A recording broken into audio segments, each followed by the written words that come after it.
खासदार संजय राऊत बोलतायत, थेट जाऊयात. एआय फार पुढली गोष्ट आहे आणि एआयचा कृत्रिमपणा लोकांना लगेच कळतो.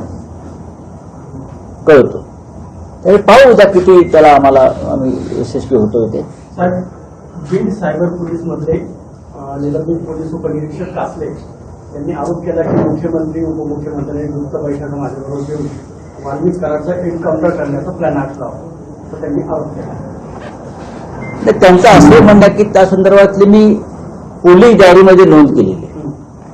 ते जे निलंबित अधिकारी आहेत त्यांचं असंही स्टेटमेंट आहे की हे जे तुम्ही सांगताय की मला एन्काउंटर करण्याच्या सूचना होत्या, म्हणजे फेक एन्काउंटर्स या महाराष्ट्रात अलीकडच्या काळात किंवा देशात घडलेल्या आहेत, त्याला पुष्टी देणारं हे विधान आहे.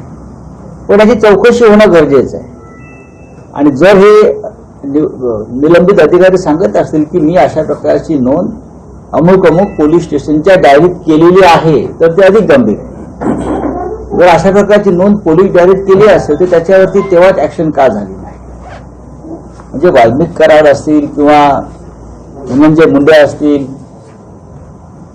या सगळ्यांचे म्हणजे वाल्मिक कराडचं काम संपल्यावर त्याला मारायचं असं एक प्लान दिसत आहे मला. आणि ते कोण ह्याच्या मागे होते ते लोकांसमोर यायला पाहिजे. लाडक्या बहिणींचे जे 1500 रुपये ते बंद करून आता 500 रुपये देणार आहे. नमो शेतकरी निधी म्हणून जो एक नवीन कार्यक्रम आहे त्या अंतर्गत फक्त 500 रुपये दिले जाणार आहेत. 8 लाख महिलांना अशा पद्धतीने हे पैसे दिले जाणार.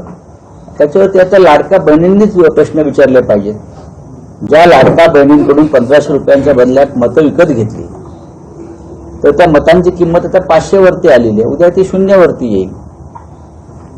या राज्याची आर्थिक परिस्थिती अत्यंत गंभीर आहे. कर्मचाऱ्यांचे पगार द्यायलाही पैसे नाहीत.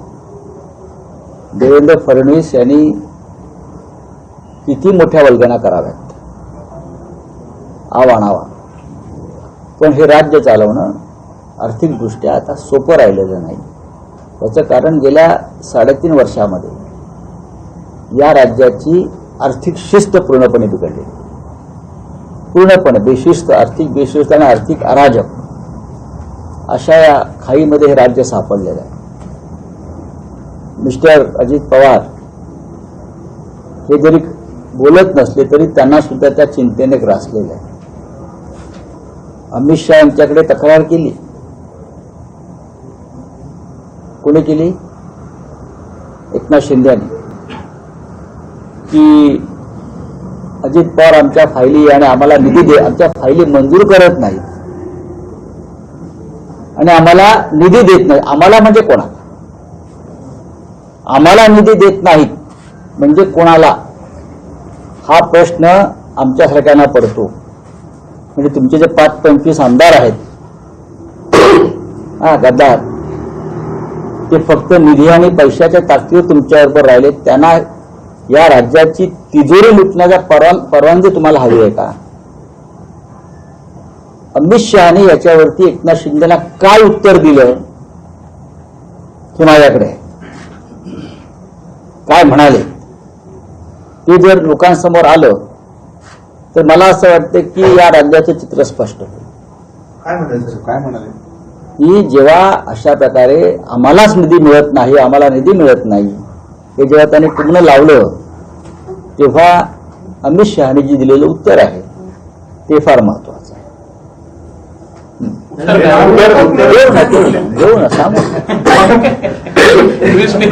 यापूर्वी सुद्धा त्या दोघांमधला जो संवाद होता तुम्ही पाहिला असेल. पुण्यात पहाटे झालं, तुम्ही दिलेला आणि तसाच्या तसा खरा ठरला, त्याचा कोणी इन्कार केला नाही. तुम्हाला सांगतो कोण? मग अमित शहा सांगतात की एकनाथ शिंदे नेमकं सांगतो कोण? माझं नाव संजय राऊत आहे आणि हा संजय महाभारतात जो सगळं चित्र डोळ्यात आणि कानात साठवून, तर आम्हाला सुद्धा आमचे सुद्धा लोक आहेत ना, आणि ते महत्वाचेच लोक आहेत आणि ते उत्तर फार इंटरेस्टिंग आहे. तुम्ही ते ट्विट केले 1 नंबर 2 नंबर 3 नंबर ट्विट केलंय काल 3 नंबर शिंदेला दिलाय. एक कार्टून आहे ना ते. लोक आपापल्या पद्धतीनं आपल्या भूमिका मांडत असतात. एका व्यंगचित्रकाराने जी भूमिका मांडली तीच माझ्या मनामध्ये होती. बोला. तर तुम्ही ते अमित शहानी दिलेलं उत्तर आहे किंवा अमित शहानी जी त्यांची समजूत काढलेली आहे त्यांच्या पद्धतीनं, तर तुम्ही पत्रकार म्हणून ते माहिती घ्यायचा प्रयत्न करा. किंवा एक दिवस तुम्हाला भाजपच्या गोटातूनच समजेल. आणि चंद्रकांत खैरे यांच्यात वाद विकोपाला गेला असं वृत्तपत्रामध्ये मी वाचलं. उद्या हे दोन्ही प्रमुख आमचे सहकारी नाशिकमध्ये उद्या पोहोचतात आणि माननीय उद्धव साहेब सुद्धा येत आहेत. कितीच ते कंप्लेंट करणार आहे चंद्रकांत खैरे? नाही, मला माहित नाही. काल माझं चंद्रकांत खैरेंशी चर्चा झाली. त्यांचं मला फोन होता नाशिकला येण्यासंदर्भात आणि त्यांनी काही गोष्टी माझ्या कानावर घातल्या आणि त्यांनी उद्धवजींच्या कानावर घातल्या. पण उद्या आता असं की या पक्षांतर्गत काही जर गोष्टी असतील आणि त्या वृत्तपत्रातून दिसत आहेत तर आम्ही आमचे पक्षप्रमुख जे आहेत ते सक्षम आहेत. पण याचमुळे लोकसभेला फटका बसला. कालचा सामना जो त्याच्यावर चंद्रशेखर बावनकुळेंनी टीका केली तुमच्यावरती की संजय राऊतांचं किंवा सामन्यातलं सध्याचं जे ठिकाण आहे ते उद्धव ठाकरेंना राजकीय दृष्ट्या संपवण्याचा डाव आहे का? आजचा पण त्या अग्रलेख वाचायला पाहिजे.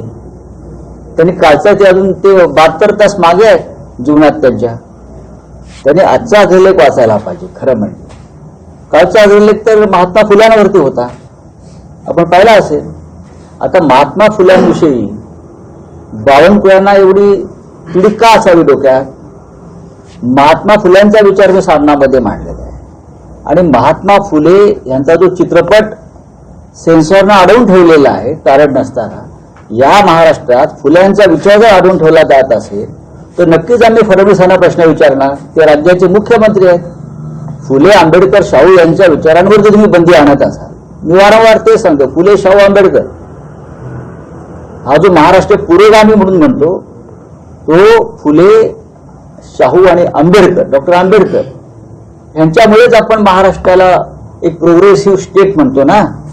आणि त्याच फुले साहेबांचा विचार म्हणजे महात्मा फुल्यांचा विचार काही अतरंग लोक या समाजातले रस्त्यावरती येऊन फुल्यांच्या विचारांवर चिकलफेक करत असतील आता सुद्धा, तर तुम्हाला फुल्यांचं नाव घ्यायचा अधिकार नाही.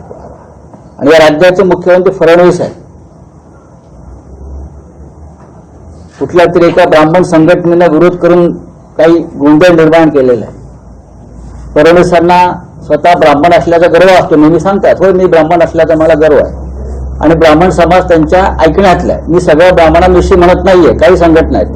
फडणवीसांनी त्यांना तंबी द्यायला पाहिजे. इतर समाजाला देतात ना, तंबी द्यायला पाहिजे. फुलांचा विचार कुठे अडत नाही. तुमचं जर काय म्हणणं असेल तुम्ही वेगळा सिनेमा काढा, आम्ही त्याला विरोध करणार नाही. तुम्ही वेगळा सिनेमा काढा, आमचं कोणाविषयी म्हणणं नाही. पण महात्मा फुले, डॉक्टर बाबासाहेब आंबेडकर, शाहू महाराज यांचे विचार या महाराष्ट्राच्या मातीत मनात रुजलेले आहेत देशामध्ये. म्हणून आम्हाला सन्मान आणि मान आहे, प्रतिष्ठा अजूनही. ती मोदींच्या विचारामुळे नाही किंवा संघाच्या विचारामुळे नाही, ती फुले, शाहू, आंबेडकरांच्या विचारामुळे हा महाराष्ट्र मोठा झालेला आहे. तर हे फडणवीसांनाच आम्ही प्रश्न विचारला. म्हणून हा जो वाद आहे महाराष्ट्रात, तो मी असं मानतो की फुले विरुद्ध फडणवीस आहे. साहेब, सिंधुदुर्गमध्ये एक घटना घडलेली आहे की वैभव नाईकांनी ही वाल्मिकी कराडच्या बीडच्या घटनेपेक्षाही संतोष देशमुख पेक्षाही भयंकर आहे. तुम्ही ती पहा. आम्ही त्याच्यावरती उद्या चर्चा करणार आहोत माननीय उद्धव साहेबांशी आणि कदाचित आम्हाला सगळ्यांना कोकणात त्यासाठी दौरा करावा लागेल. त्याच पद्धतीनं एक निर्गुण खून झालेला आहे आणि त्याच्या संदर्भात एक तासाभरात माझ्याकडे माहिती येते. सत्ताधारी आमदारांनी यांचा त्यांच्यावरती दबाव होता असं देखील वैभव नाईकांनी म्हटलंय. बघा, वैभव नाईक हे तिथे 10 वर्ष आमदार होते आणि त्या सिंधुदुर्ग जिल्ह्यातला जो दहशतवाद आहे, खुनाखुनी आहे, त्या खुनाखुनीशी आणि हिंसाचाराशी वैभव नाईक सातत्यानं संघर्ष आणि लढा देत आहे. आतापर्यंत त्या जिल्ह्यामध्ये 27 खून झालेले आहेत. त्याच्यामध्ये 9 खुनी आमच्या शिवसैनिकांचे आहेत, अत्यंत निर्घृणपणे मारलेले. आणि आजही अशा प्रकारचं हत्याकांड त्या जिल्ह्यात सुरू आहे. आणि ह्यांचा आका कोण आहे याच्याविषयी वैभव नाईकांनी काही प्रश्न विचारलेले आहेत आणि त्याचं उत्तर राज्याच्या गृहमंत्र्यांनी देणं गरजेचं आहे. नागपूरमध्ये शिक्षण घोटाळा झालाय. हा, पुढे साहेब, तुम्हाला सत्तेमध्ये जायचं आहे असं चंद्रकांत पाटील आम्हाला सत्तेमध्ये ह्यांच्याबरोबर अजिबात जायचं नाही. बरं का, हे जे कोण आहेत म्हणताय ना, हा, चंद्रकांत दादा, तुम्ही तुमच्या खुर्च्यात टिकवा बघा, तुम्ही कसे जिंकून आलेला आहात. ही मोदींची बहीण जी आहे तुळशीबाई, तिला विचारा. कमळाबाईंना तुळशीबाईशी चर्चा करावी, तुळशी गाभाडशी. तिने परवा सांगितलंय ना मोदी कसे जिंकून आले ते. ईव्हीएम हॅक करून, ईव्हीएम हायजॅक करून आणि ईव्हीएमच्या माध्यमातून निकाल फिरवून, जिथे ईव्हीएमचं पद्धतीने निवडणूक होते तिथे हे लोक या पद्धतीने जिंकून आले. यांना कोणीही मतदान केलेलं नाही. चंद्रकांत पाटलांना तर अजिबात नाही.